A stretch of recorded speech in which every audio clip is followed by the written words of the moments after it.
Okay, so today we are going to solve multi-step addition and subtraction problems. Before we do that, let's look at this problem here, one that we already know how to solve. Well, that problem we already know how to solve in a certain way with regrouping and things like that, but there's a different way we could do it, and it's up to you which method you use. I, of course, have a preference, and depending on the problem, might switch back and forth between the methods. Let me give myself a little bit more space here. A new method for subtracting mixed numbers. Well, we're going to take something you already know and apply it to something that you don't know. So here, 5 1/3, I can make this into an improper fraction. But before I do that, we always, anytime we add or subtract, need common denominators.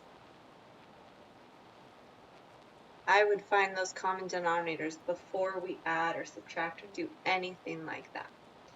So here we have that 1/3, here we have 1/2. What denominator could I use that they both can multiply to be? Well, I can multiply by each other, and I get 3 times 2, which is 6, 2 times 3, which is 6, so now I have a common denominator of 6, and I multiply the top by the same number. 1 times 2 is 2, make this a 3 so I don't change the value. 1 times 3 is 3, so now my new problem is 5 and 2, 6, minus 1 and 3, 6. So I'm going to use my little Ferris wheel and change it to an improper fraction. 6 times 5 is 30. 30 plus 2 is 32, 6. Make this an improper fraction again before I can subtract. 6 times 1 is 6, plus 3 is 9. So now I have 9 6. We're going to do 32 6 minus 9 6. Well, 32 minus 9 I have to borrow. This becomes a 2, this becomes a 12. 12 minus 9 is 3. 2 minus nothing is 2. So I get 23 6. 23 6.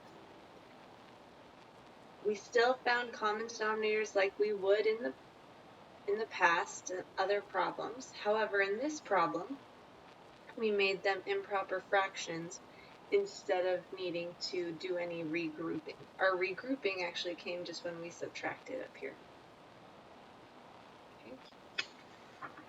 So let's get to the nitty-gritty of it, the actual super multi-step problems. Let's look at problem number 1. Problem number 1. Here we go. George weeded 1/5 of the garden, and Summer weeded some too. When they were finished, 2/3 of the garden still needed to be weeded. What fraction of the garden did Summer weed? Well, what's a good sentence frame we can use? Because I like to use those sentence frames for my word problems, so I make sure I answer the question. What fraction of the garden did Summer weed? We're going to say Summer weeded blank of the garden. Summer weeded blank of the garden. So let's come over here, and I don't mind drawing a picture to start. So let's go ahead and draw a picture. Okay, and this is going to represent my garden. Okay, or the garden. Let's go ahead and show what George weeded. So George weeded 1/5 of the garden. So I'm going to go ahead and show that. 1, 2, 3, 4. This is George. what he was able to do. Okay? And Summer weeded some too. We don't know how much Summer weeded. That's what we need to figure out. When they were finished, 2/3 of the garden still needed to be weeded. Well, I'm not taking 2/3 of this number because that's not the garden, 2/3 of the garden. The garden is the whole. So I'm going to try to come up with a common denominator here. If I have 1/5 and I have 2/3, what common denominator do you think that we could use? What common denominator could we use? Well, let's see. 3 can multiply to be 3, 6, 9, 12, 15, so on. 5 can multiply to be 5, 10, 15, and so on. Looks like I could have just multiplied those two numbers, 5 and 3, to get 15. Well, here we go. 5 times 3 is 15. 1 times 3 is 3. 3 times 5 is 15. 2 times 5 is 10. So now I can see I have 15ths written down. So let's go ahead and change our picture. Instead of having fifths, let's go ahead and have 15ths. I'm just taking each fifth and I'm splitting it into 3. Does that change the amount that George has? No, because he still has 1, 2, 3 15ths. Okay? But 2/3 of the garden is still needing to be weeded. So 2/3 is 10 15ths. So I'm going to shade it in 1, 2, 3, 4, 5, 6, 7, 8, 9, 10. So all of this still needs to be weeded. So if George and Summer work together, and 2/3 still needs to be weeded, that means that this right here is what Summer was able to do. Well, how much was Summer able to weed?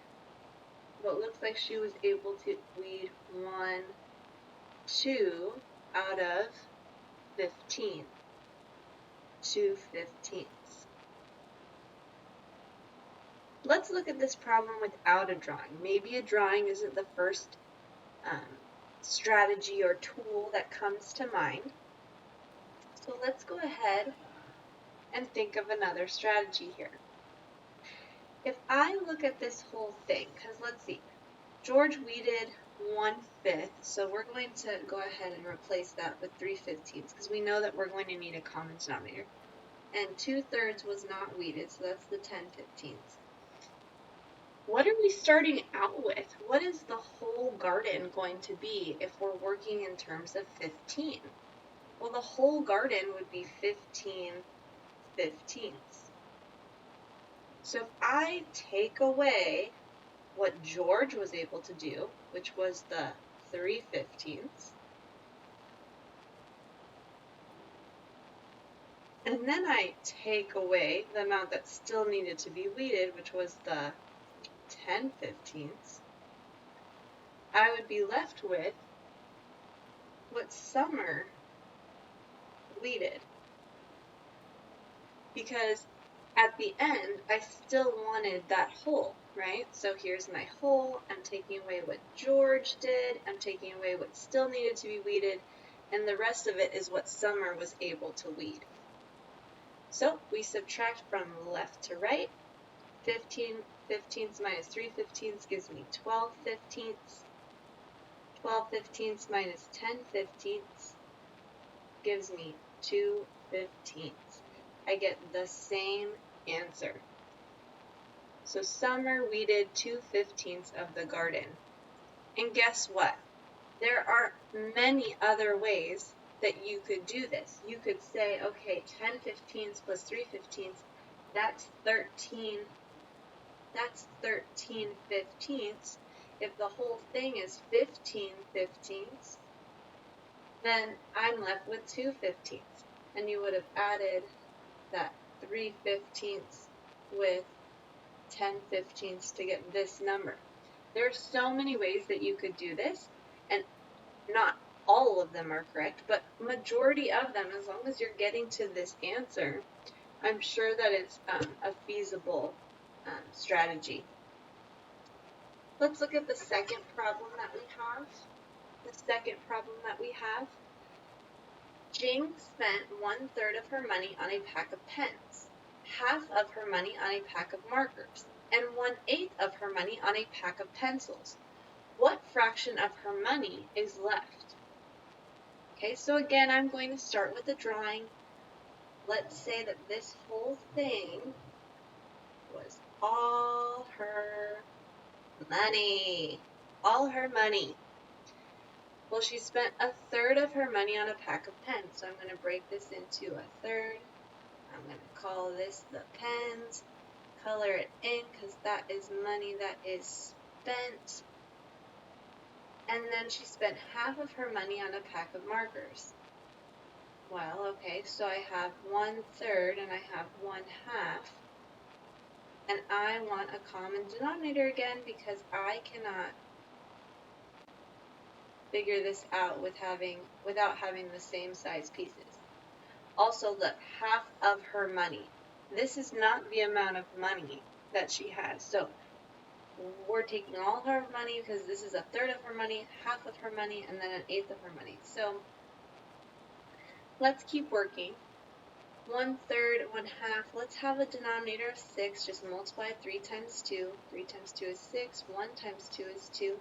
2 times 3 is 6. 1 times 3 is 3. And I'm left with 6ths. So let's break this picture down into 6ths now. Which all I'm doing is splitting it in half. And half of her money was spent on markers. So half being 3/6. 1, 2, 3. So I'm going to put markers. This is all half on markers, and 1/8 of her money on a pack of pens. 1/8. So now I need a common denominator with 1/8, 2, 6, and 3, 6. Let's see. 8 can multiply to be 8, 16, 24, 32, 40, 48, and so on. 6 can multiply to be 6, 12, 18, 24. Oh, I found one. 24. So let's make a common denominator of 24.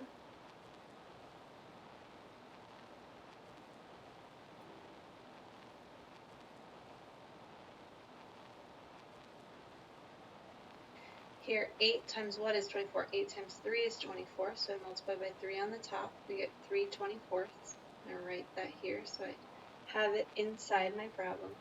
6 times 4 is 24, so 2 times 4 is 8 24ths. Let's see, the 2, 6, that was the 1/3, so I'm going to write 8 24ths up here. 6 times 4 is 24, 3 times 4 is 12, so I'm going to write 12 24ths here. So, Jing spent 1/8 of her money on a pack of pens, which was 3 24ths. Right now they're in 6ths, so we need to break this up into 24ths. Let's see. Okay, so I'm going to multiply 1, 2, 3, 4, 5, 6, 9, 10.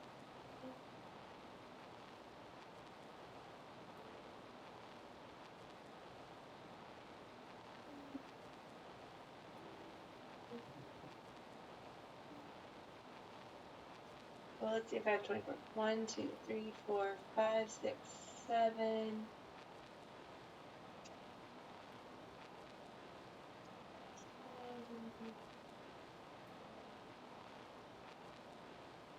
1, 2, 3, 4, 5, 6, 7, 8, 9, 10, 11, 12, 13, 14, 15, 16, 17, 18, 19, 20. Ooh, something's off. I didn't make a very good drawing. So I'm going to go back. My drawing wasn't very good. I wasn't able to make very nice 24ths. So let's go back. This is all of her money. She spent 8 24ths. So let's break it up into 24.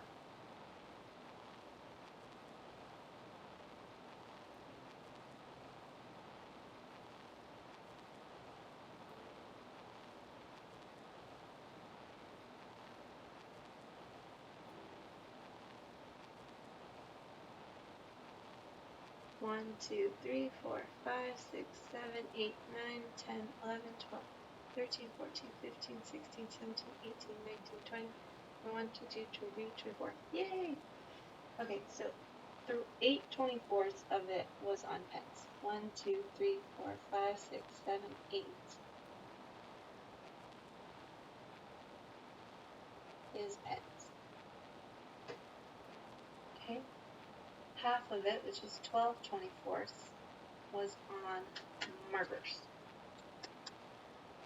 So we're going to go 1, 2, 3, 4, 5, 6, 7, 8, 9, 10, 11, 12.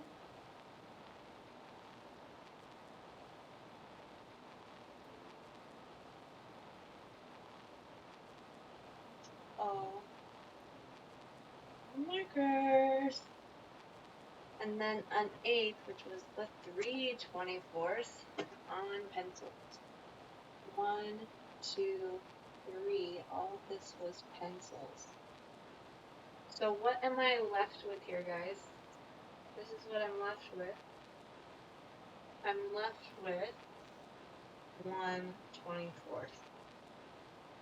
Okay, now this one took a lot of time, so I think there's a much better way for us to do this.